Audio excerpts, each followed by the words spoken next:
दर्शकों, जगत गुरु संत रामपाल जी महाराज के अद्भुत अलौकिक सत्संग प्रवचनों ने हिंदुस्तान में ही नहीं बल्कि विश्व में एक आध्यात्मिक ज्ञान की क्रांति ला दी है।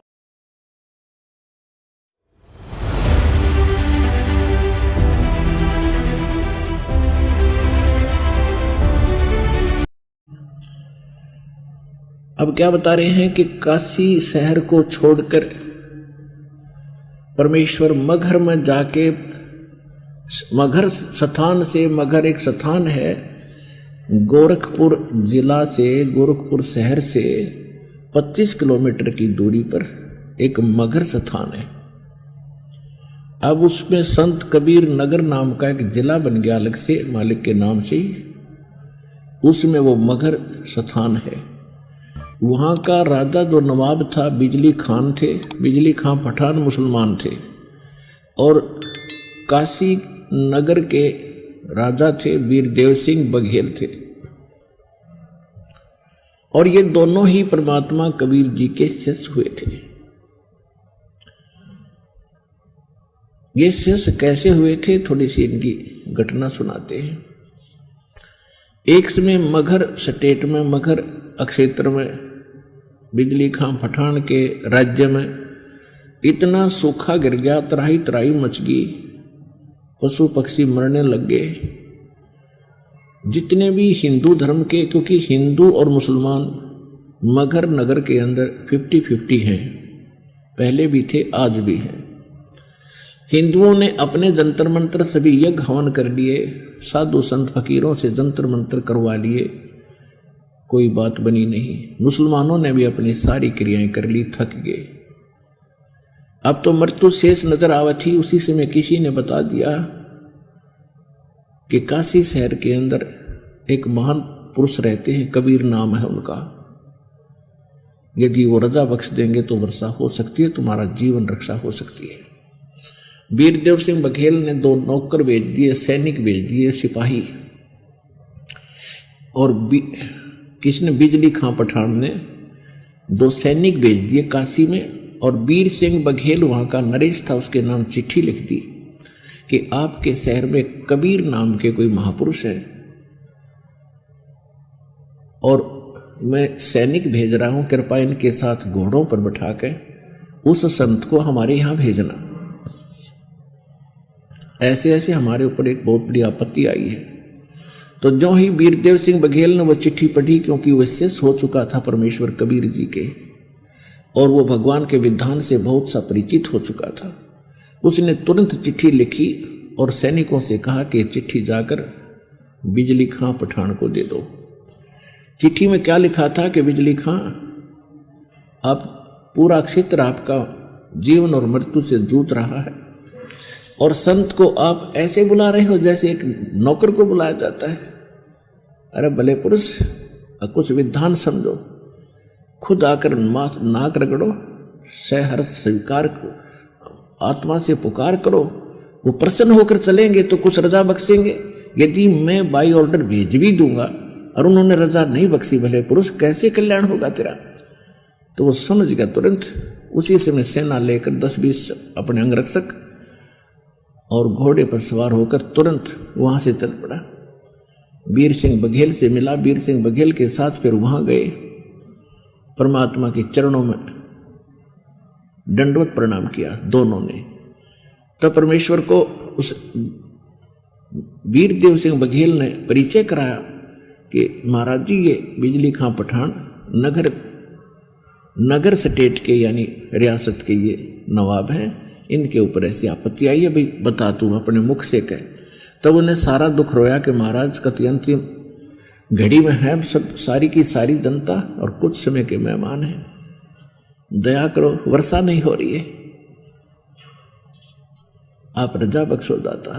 परमात्मा बोले भी साधु संत और बहुत है, मैं तो एक मजदूर आदमी हूँ और ठीक है भगवान की भक्ति जरूर करता हूँ, पर मैं और किसी साधु संतों से भी ट्राई करो। कहने लगे जी हमने सब जगह थक लिए, कोई स्थान नहीं छोड़ा, कोई संत भगत हमने नहीं छोड़ा। वहाँ हिंदू भी हैं, हिंदुओं ने भी अपनी कोशिश कर ली, पर कोई बात नहीं बन पा रही। परमात्मा बोले चलो। अब मालिक बैठकर उनके साथ अब उधर से क्या हुआ कि ये जो संत हैं इनमें ईर्षा नहीं जाती। गोरखनाथ ये क्या होते हैं, जितने भी संत पहले अच्छे जो सुप्रसिद्ध थे, ये क्या था, पिछले जन्म के पुण्यकर्मी प्राणी थे और फिर ये मृत्यु के उपरांत ये पितरलोक में चले जाते हैं, एज ए पितर रहते हैं। तो पिछले संस्कार इनके फिर भी कुछ विद्यमान रहते हैं। और जैसा इंसान इस शरीर में भाव स्वभाव होता है, वैसा ही सूक्ष्म शरीर में स्वभाव तो मन के अंदर है, आत्मा में है। तो इसको पता चला कि ऐसे कोई कबीर नाम का कोई संत आने वाला है, किसको, गोरखनाथ को।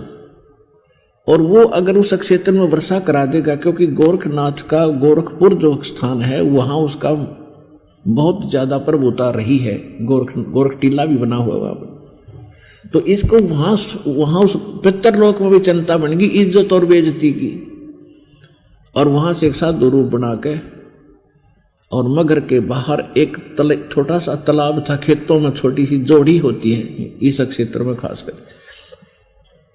छोटी सी तलैया बोलते हैं, छोटी जोड़ी कहते हैं हमारे यहाँ, यानी बहुत छोटा तालाब। वो सूखा पड़ा था, उसके किनारे बैठ गया, चमटा गाड़ के, वो त्रिशूल गाड़ के, आसन पदम लगा के।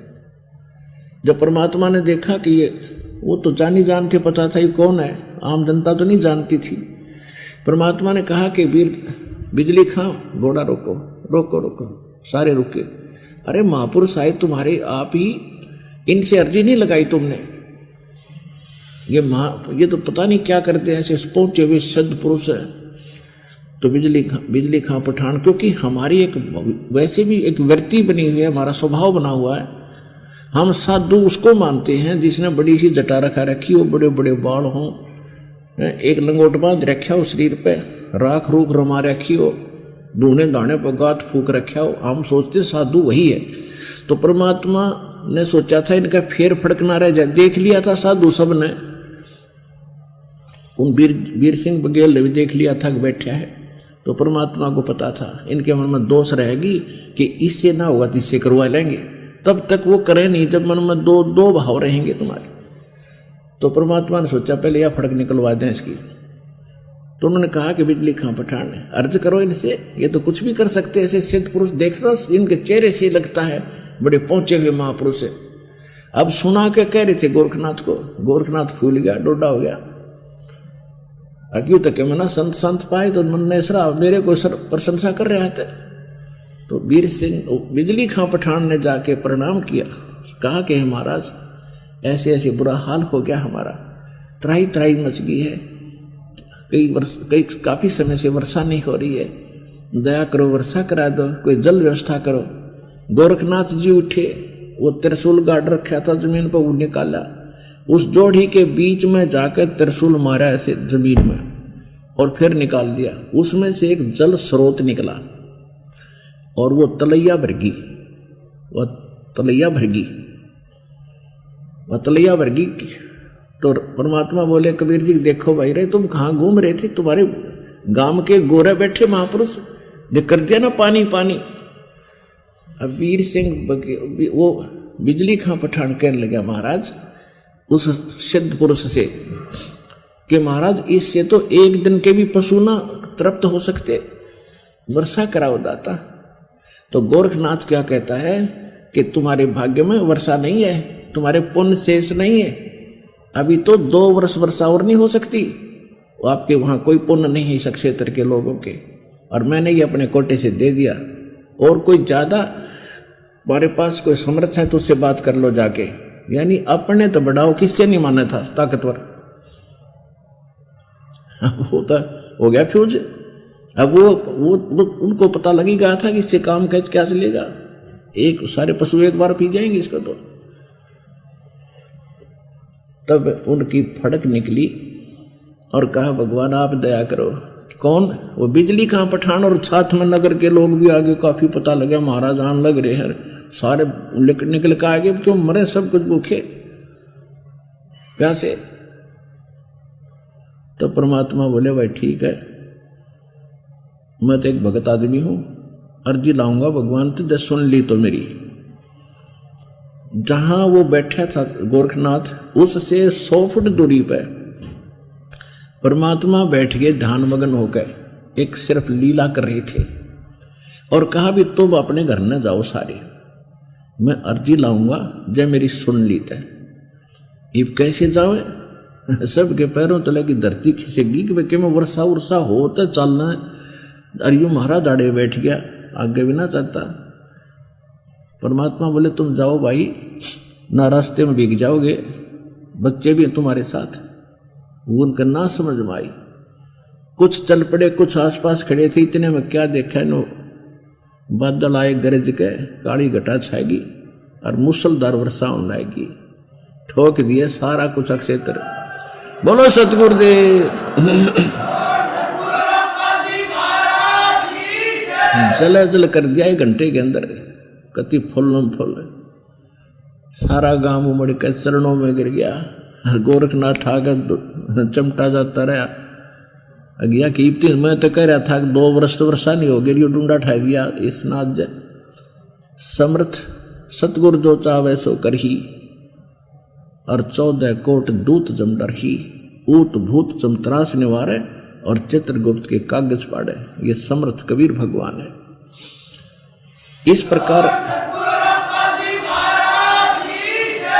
तो परमात्मा ने फिर उनको उपदेश दिया ज्ञान का, भक्ति का, अध्यात्म मार्ग का, कि भाई तुम्हारे जितने संस्कार पुण्य थे वो समाप्त हो चुके।